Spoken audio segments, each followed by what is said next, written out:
आज है 10 तारीख को 10 तारीख को भी हमारी अपॉइंटमेंट है एक, वो कंफर्म हो चुकी है एम्बेसी में, जो नटानिया में जाकर वो वीज़ा फाइल की सबमिशंस करवा रहे हैं। लेकिन 12 तारीख से लेकर आप कह सकते हैं 19 तारीख तक एम्बेसी बंद नहीं है। एम्बेसी के अंदर जो प्रोसेसिंग हो रही है रिलेटेड टू फाइल की सबमिशंस जो कि वीज़ा फाइल की होती है, उनको उन्होंने करंटली जो है वो सस्पेंड किया हुआ है। उन्होंने कोई डेवलपमेंट कर रहे हैं।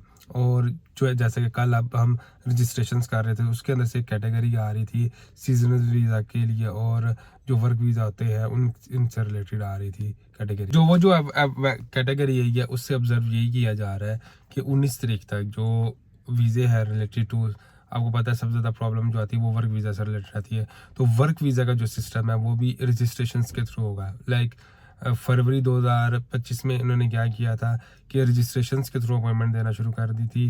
आप पहले रजिस्टर करते थे, रजिस्ट्रेशन के बाद आपको एक टोकन नंबर जारी हो जाया करता था।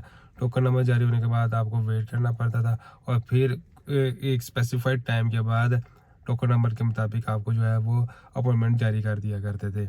लेकिन इसी दौरान हमने देखा है कि वर्क परमिट वाले बहुत ज़्यादा तंग हुए हैं। उनको जो है पोर्टल्स के थ्रू BLS की या नटानिया के पोर्टल्स के थ्रू अपॉइंटमेंट्स बुक नहीं हो पाई, और अगर उनकी अपॉइंटमेंट हो भी जाया करती हैं तो जब वो फाइल की सबमिशन करवाने जाते हैं तो उनका जो नौलासा होता है वो SUI सिस्टम में नहीं आता, जिसकी वजह से उनका पैसा भी बर्बाद होता है और अपॉइंटमेंट भी बर्बाद होती है और फाइल की सबमिशन वगैरह भी नहीं होती। तो जो नया सिस्टम जो एक्सपेक्ट किया जा रहा है उसके थ्रू ये हुआ करेगा कि जो एप्लीकेंट है उसने सबसे पहले अपनी रजिस्ट्रेशंस करनी है। रजिस्ट्रेशन के अंदर नौलासा नंबर जब आप ऐड करेंगे तो एम्बेसी ऑटोमेटिकली इसको वेरीफाइड करेगी।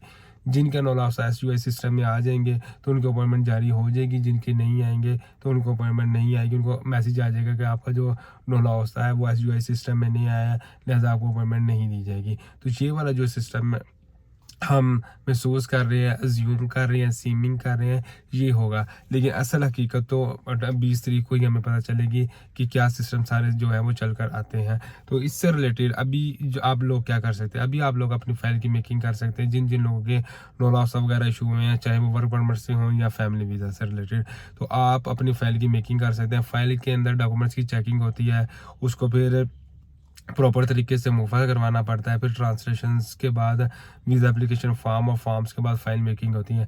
तो अगर आपने अभी तक अपनी फ़ाइल मेकिंग नहीं की हुई रिलेटेड टू, चाहे वो वर्क परमिट की हो या चाहे वो फैमिली वीज़ा से रिलेटेड हो, तो आप हमसे कॉन्टैक्ट कर सकते हैं। तो हम आपकी जो है वो उतनी देर में फ़ाइल मेकिंग कर देंगे, और फिर जब अपॉइंटमेंट का सिलसिला जारी होगा तो आपके पर्पज़ आपके बिहाफ पर या आप खुद ही जो है रजिस्ट्रेशन करके अपॉइंटमेंट को अवेल कर सकते हैं। होपफुली वीडियो आपके लिए वैल्यूएबल रही होगी। नेक्स्ट वीडियो तक के लिए अपना ख्याल रखिएगा, चैनल को भी याद करिएगा। अल्लाह हाफिज़।